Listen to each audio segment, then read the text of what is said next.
Welcome back. This is KTN News Desk. Oxfam, a global humanitarian relief organization, has depicted the G7 leaders who are due to meet in Quebec, Canada, with huge heads made out of fiberglass to bring awareness to women's economic empowerment. The charity is urging the leaders from the group of 7 industrial countries to provoke a discussion to overcome women's inequality as the leaders gather for the 2-day meeting.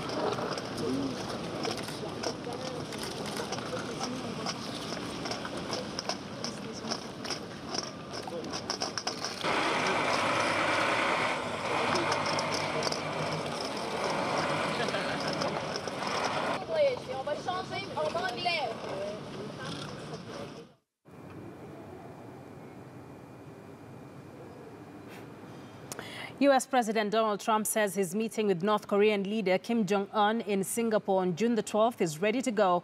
Speaking to reporters as he welcomed Japanese Prime Minister Shinzo Abe to the White House, Trump said his meeting with Kim, which he briefly called off before reviving it, was now ready to go. Abe said he hoped the summit would be a dramatic and transformational moment for the Northeast Asia. I think I'm very well prepared. I don't think I have to prepare very much. It's about attitude. It's about willingness to get things done. But I think I've been preparing for the summit for a long time, as has the other side. I think they've been preparing for a long time also. So this isn't a question of preparation. It's a question of whether or not people want it to happen. And we'll know that very quickly. Well, it's going to be much more than a photo op. I think it's a process. I've told you that many times before. I think it's not a one-meeting deal. It would be wonderful if it were. You know, they've been doing this for a long time. There's been a lot of enemies out there, a lot of dislike, a lot of hatred between countries. This will not be just a photo op. This will be, at a minimum, we'll start with perhaps a good relationship, and that's something that's very important toward the ultimate making of a deal.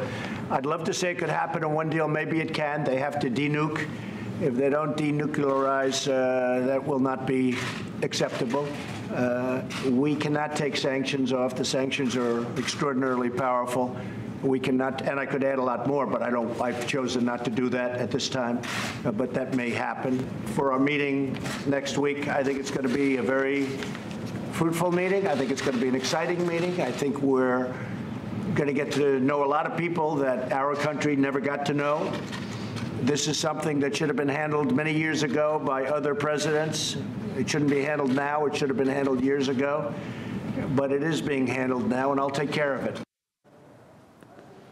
Human rights activists say countless women and girls who are living in IDP camps in northeast Nigeria have been lured to other countries under false pretense of forced sex work or slave labor. A new campaign is trying to educate women about the dangers, and in Maiduguri, Chika Uda went out with the campaigners and interviewed 2 women who were trafficked abroad and are now back in Nigeria. Activists are hitting the streets of Maiduguri to warn people about the dangers of human trafficking. These are people who have come to Maiduguri to run away from the terrorist group Boko Haram. But even in Maiduguri, where they found refuge, other dangers lurk. Human traffickers are seducing IDPs, internally displaced persons, using false promises of employment. So later on, when they carry them out, then later they will not even give them the job.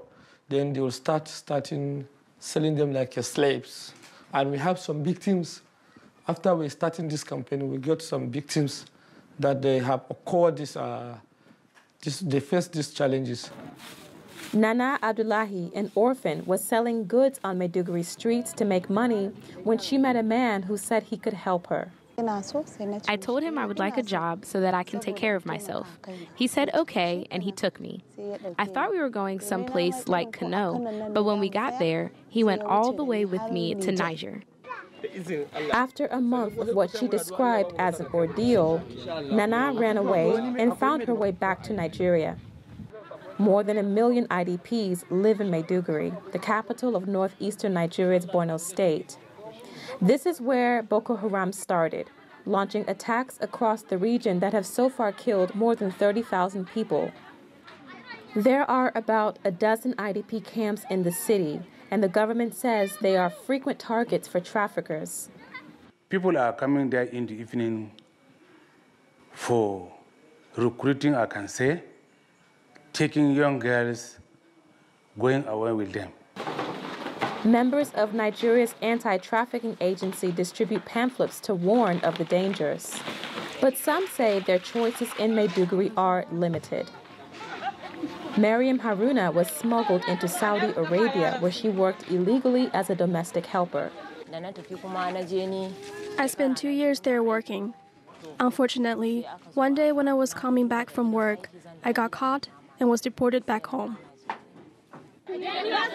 Despite having to pay back the man who trafficked her, Mariam says she would rather go back to Saudi Arabia because her life there was better than her life here. But these activists hope she goes back legally. They say people who have suffered and survived Boko Haram attacks should not have to fall victim again to human traffickers. Chika Odua in Maiduguri, Nigeria, for VOA News. I want us now to take a short break. When we get back, Moses Wahisi will be taking us through what's big in the world of sports. Don't go too far.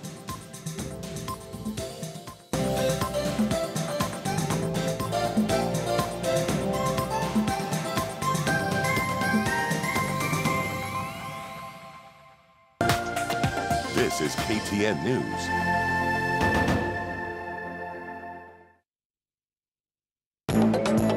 Daring Abroad, brought to you by Equity Bank Diaspora Banking.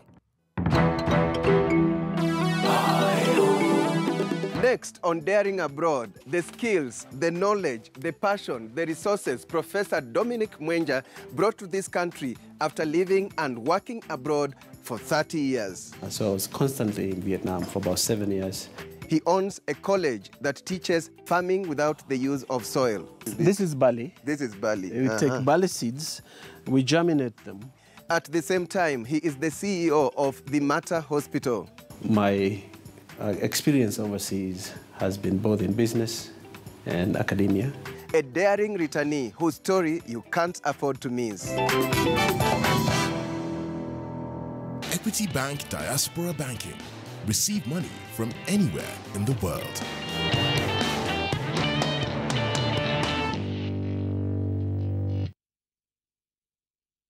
Any young person entering any education system without knowing his or her talent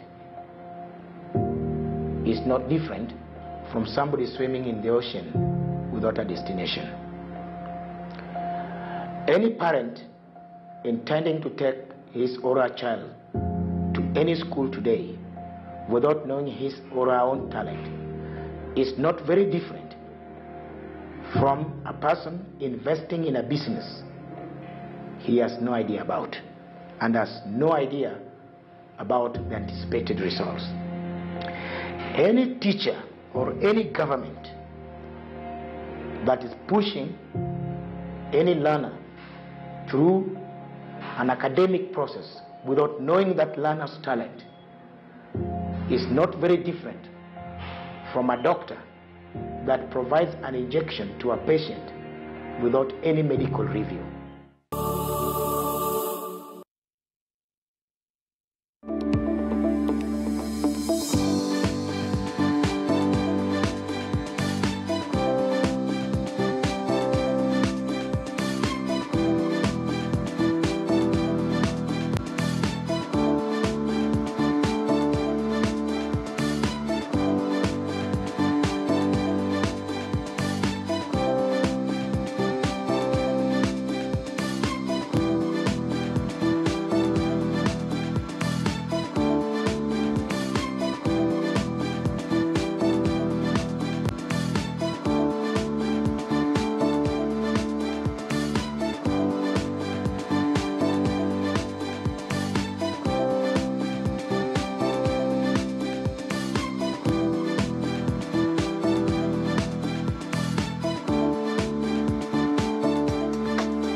This is KTN News.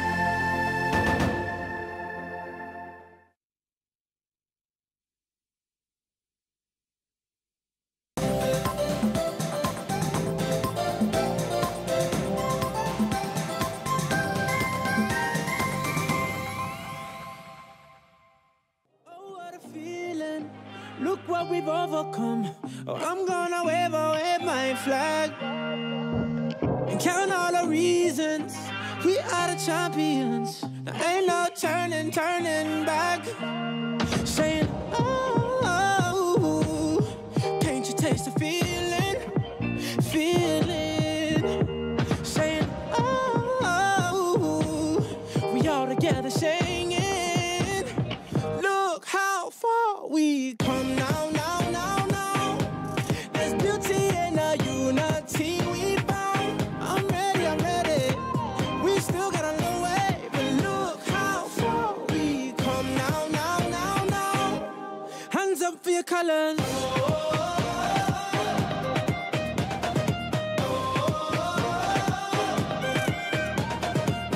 Ready the people, a new day has just begun. And I wear my colors on my back. Yeah.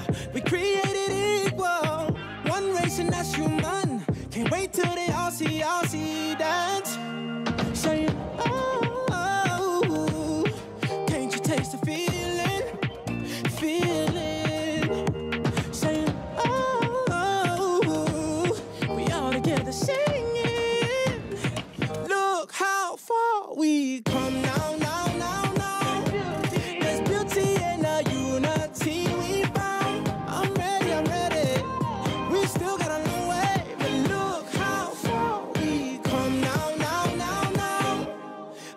For your colors.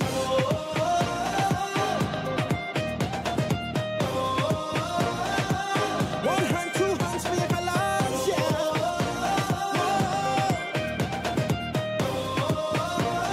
So your two colors. Here we go. Here we go. Let's go down the story. This put on the soul right now. Let me see your hands, Lord. Let me see your hands, Lord.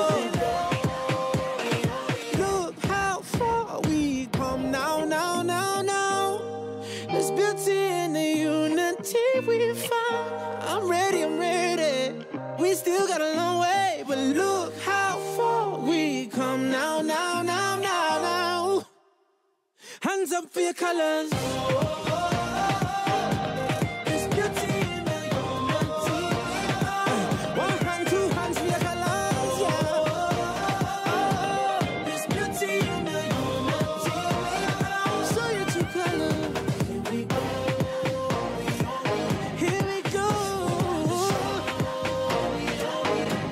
Hands up for your colors. Represent your colors. It sure is a good afternoon, and a lot is happening in the world of sports. But today we are talking about World Cup because there is a lot that will be expected when the kickoff, actually the games begin in Russia, and that will be on 14th of June, this very much here. I know today very much of the talks from the KTN News studios will be about Group D, a group that has the likes of Argentina, at the same time has the likes of Iceland, Croatia, and also Nigeria. A lot will be expected from these teams. I know earlier I was in studio, we were talking about what is expected from the different teams, and we will go again back just to take a look at Nigeria, the Nigeria team, because a lot of talks about the Nigerian team and how well are they prepared to feature in this World Cup. Remember, for them, the first time that they stepped in on that pitch during the World Cup was in 1994. So they have been there till the 2014. Remember 2014, their exploits, yes, they tried, but the results never went as they wanted them to go. But they've been in that World Cup 5 times. They've tried to qualify for 13 times, but they're saying this is what we have been able to achieve. You talk about their tactician. They're saying that the tactician is a very confident man, saying that he's taking on a team. He's a German, saying that I love love to play beautiful football. I'm confident that my players will be able to play very, very beautiful football. You talk about a coach that has been able to coach the likes of Niger, he's been able to coach the likes of Burkina Faso, he's also been able to coach Gabon. Yes, Gabon, I'm not wrong with that. He's also been able to coach Gabon. So he's a man who believes that everything might go their way. The goal that made them actually go through to this World Cup, it is a goal that was scored on the 7th October. So they are very, very much confident, believing that they will have the machine, the arsenal will be ready for them to go out there and bang those goals. The stars of these players, one might argue that John Obi Mikel, the captain of the side, will have to play a very, very key and instrumental factor on that midfield. But remember, they also have the likes of Iwobi, they also have the likes of Victor Moses, other players that will be expected to play a very crucial and instrumental role if they want to star in that group. When we talk about another team that will be playing against them is Argentina. And when we look at Argentina, Argentina is a team that they played against Nigeria during the 2014 World Cup. And for Argentina at that time, they are able to get a much-needed 2-3 victory. You talk about this team, it has been able to play the World Cup from 1930, and they're saying, we are here, we want to make huge statement, but they only have 2 titles. They have been able to win only 2 titles, and those titles, they won it, the first was in 1978, and the second title was in 1986. So there are teams that also knows how to win it, but this time round, they want to win it for one man, Lionel Messi. They've been in the World Cup for 16 times. Yes, through the qualifying position, they have tried only 13 times, so it tells you it is a big team, a force to reckon. You talk about their tactician. The tactician is a person who knows how beautiful World Cup is, because we remember he was in charge of Chile during the last World Cup, and we saw how impressive he was able to make them actually tick. It is a tactician who believes in his team, a tactician who knows his players, a tactician who wants to star, is angry, and he wants to get results. Talk about the goal that took them to the World Cup. You expect another person? No, it is Lionel Messi. It was against Ecuador, and in this game, Lionel Messi was able to score a hat-trick. Instrumental as he is, he wants to make a huge statement. Remember, he retired from international football, came back, went to the qualifiers, aided his side with that much-needed victory. Now they're saying, we want to dance against other teams, and if we do that, maybe, just maybe, Lionel Messi will retire a happy man if he bags that most coveted trophy in the world of football. But when we talk about Lionel Messi, a lot will be expected from this young, okay, I won't call him young because he was born in 1987. He wants to make a huge statement. He is 30 years old, now going to the World Cup, wanting to make a huge statement. People will ask, how was his life? How did he come to be the Lionel Messi that he is now? I know earlier we showed an animation clip, and because of people have said they want to see that again, this is why and how Lionel Messi grew and became arguably the most valued and also the best footballer in the world.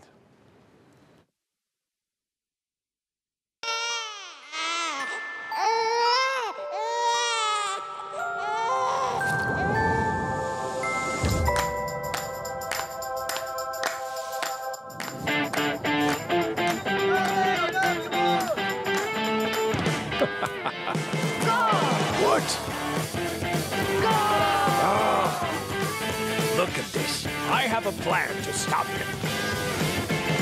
So, watch out!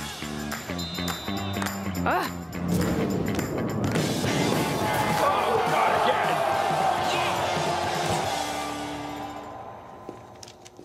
again! Leo, I'm sorry. You have a growth defect. Your body stopped growing. No.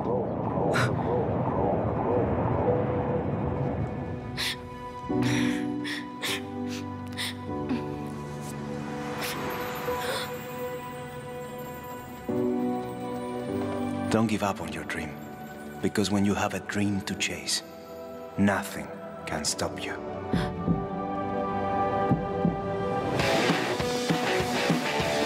Nothing can stop you.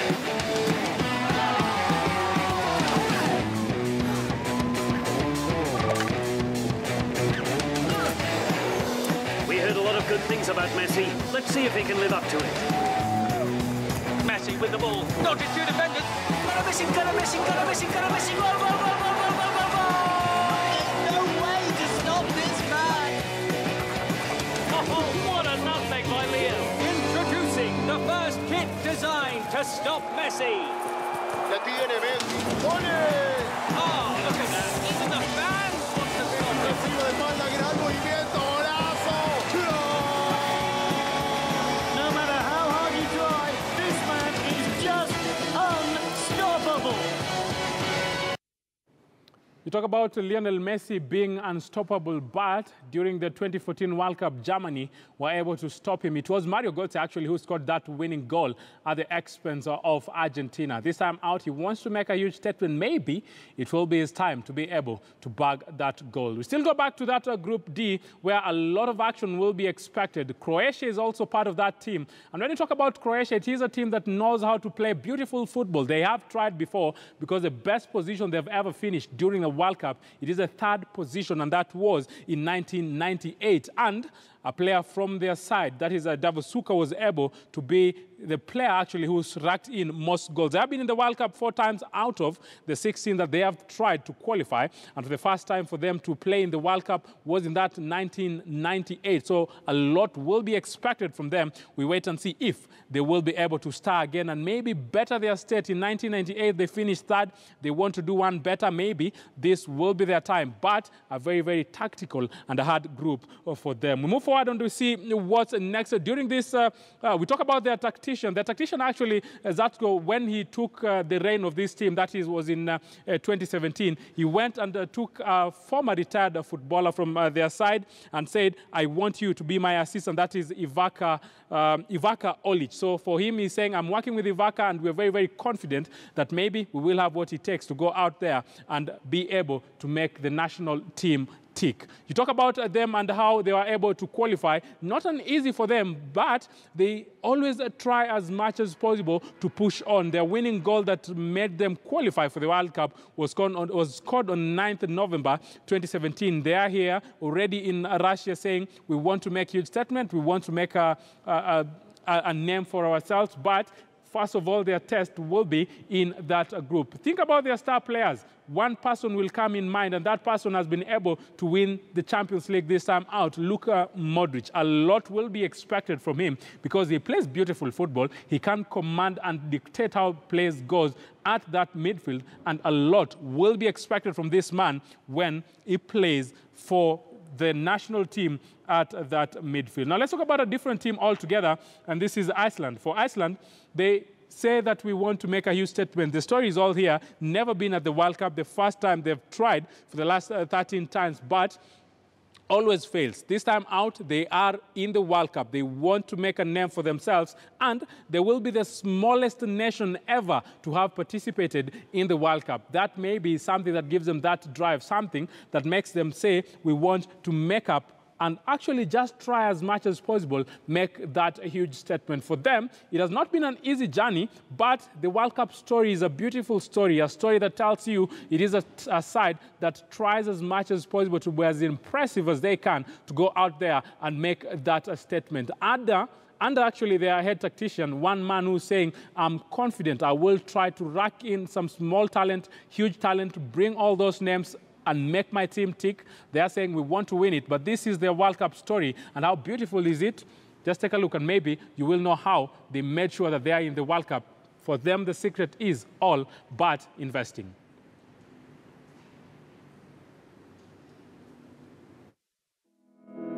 With a population of just 335,000, Iceland should really be a footballing minnow.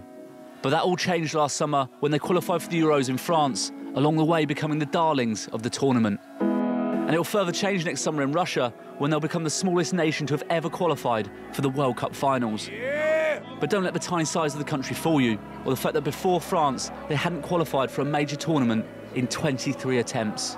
Because this success from the Icelandic team is anything but a fluke. It's a carefully orchestrated master plan that has transformed the tiny volcanic island into one of football's most effective youth development setups. To find out the keys for this success, let's go back to the late 90s to trace the beginnings of Iceland's rise to footballing prominence. With an average temperature around freezing for pretty much half the year, the season runs from May to September, and football in Iceland, well, it could be considered a more seasonal hobby.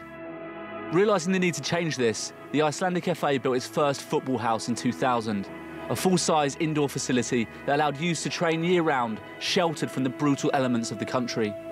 With the help of some FIFA money, who pitched in around €2 million between 2004 and 2013, similar facilities sprung up around the country, with 7 full-sized and 4 half-sized indoor pitches built, along with 22 outdoor ones and 111 smaller pitches.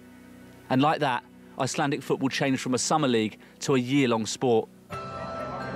Facilities provided, the next phase in Iceland's football revolution was the decision to further invest in the future through top-quality coaching. Bolstered by an increase in TV money, Iceland set up open and what would become hugely popular coaching sessions, and with incredible results. I know you don't have to think about Iceland as underdogs, because we remember what happened in the Euro 2016. They actually went out there and beat England. So they're coming maybe as underdogs because they are ranked 47th on the world. But you never know. World Cup, anything can happen. They have the spirit, they have the drive, and they're saying we will have that Vikings club once again during the World Cup. Let's talk about something different. Fans are just saying that we are supporting different teams. We have Kenyans who are in Qatar, and they're also saying that we have different teams, and even us, we are watching from a distance, but we have teams that we are supporting, and we hope that Russia will host an epic and also entertaining FIFA World Cup. Timu ya Afrika kutoka Misri na nyingine kule West Africa, na natumai kwamba watashinda na kila kitu kitakuwa shwari. We are very happy because World Cup ina unite nchi zote, inaleta watu pamoja, na kulingana na hiyo mchezo in Africa na support Egypt, maanake kulingana na ule mchezo wao tunaona wanaweza fikia hata kule quarter final, na pia tunaweza jiamini ile kikombe pia tunaweza ichukua kuwapitia na ikuwe nchi ya kwanza kule Afrikani kuchukua ile kikombe. Mimi ni fan wa England na support England. Huko wachezaji wangu ndiko wamejaja, akina Rashford, akina Welbeck, au wote mimi ni fan wao na wapenda, wamechezea Manchester club yangu. Mimi naitwa Mary Wamboi, nafanya kazi Doha, and I'm supporting France. I'm supporting Brazil because I like Neymar. Na support KTN juu ya kutuleta pamoja na Qatar, and we are waiting the World Cup for 2018. Na pia tunaombea Kenya yetu Harambee Star. At least 2022 ikimake itupate hapa Qatar, itakuwa vizuri sana, tunaweza isherekea. Kwa hivyo tunaiombea mazuri pia, na wale wachezaji wa Kenya wenye huwa wanachezea kule nje, wakirudi kwetu nchini pia wanaweza kupea wale wachezaji wa pale nyumbani mafunzo ili tuinue mpira yetu ya pale Kenya. Kando na hiyo, tunashukuru KTN kwa kutupea fursa ya kuongea nanyi kama wakazi wa Doha. We feel good, we feel at home tukiona kwamba mnatukumbuka kama wakazi wa Doha. Shukrani. Kenya is Qatar, World Cup 2018, ndani ya KTN. As you say, KTN News, we have fans even in Doha, so they are supporting their teams. I know a lot of people, Akisa, will have been supporting another Kenyan in the World Cup, but we don't have a Kenyan now to support. Our only chance at someone close to us being in the World Cup as a ref. Yes, you're talking about the referee and that scandal. He's out of World Cup, and yes, a big blow, a big dent. It is. Even for the Kenyan I watched that documentary yesterday. It aired on KTN News around 11 p.m. It was mind-boggling. And it's not just Kenya, it's actually almost all African countries who have their officials officiating these big games. Actually, we're talking about even a member of the FIFA Council, because the Ghanaian head of the football there was part of that scandal. And for him, you see, even for him, I wish Maro would have taken more. I'm sorry to say that. I don't know if How much was that? Maro took 60,000, but the Ghanaian president actually took 6.5 million. So yeah, you might ask. I know investigations will be done. It is not conclusive as this, but when we talk about what we've seen, I know we can justify what we're talking about. So Kenyans are angry because he took little, given what we are used to seeing in the country. Eh? Exactly. 9 billion and other short stories. It's called about corruption, but not a good thing, something that we should not be talking about. It's like, yes. Anyway, thank you very much for joining us here on KTN News Desk. Definitely definitely lovely to have you throughout the week. We'll be doing this once again on Monday. My name is Akisa Wandera. Good afternoon. Have yourselves a lovely weekend ahead. My name is Moses Wahisi. Keep it KTN News.